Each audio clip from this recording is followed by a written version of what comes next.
গৃহস্থ সর্বত্যাগ পারে না, জ্ঞান অন্তঃপুরে যায় না, ভক্তি যেতে পারে। পণ্ডিত সহাস্যে, আগে এখানে এলে সেদিন পূর্ণ বৈরাগ্য হয়, ইচ্ছা করে সংসার ত্যাগ করে চলে যাই। শ্রীরামকৃষ্ণ, না, ত্যাগ করতে হবে কেন? আপনার মনে ত্যাগ করো, সংসারে অনাসক্ত হয়ে থাকো।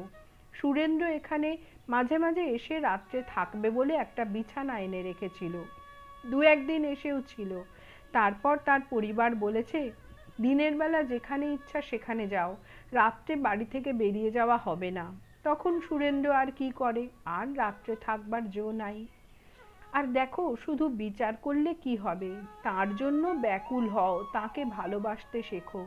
জ্ঞান বিচার পুরুষ মানুষ, বাড়ি বারবাড়ি পর্যন্ত যায়, ভক্তি মেয়ে মানুষ অন্তঃপুর পর্যন্ত যায়। একটা কোনো রকম ভাব আশ্রয় করতে হয়, তবে ঈশ্বর লাভ হয়।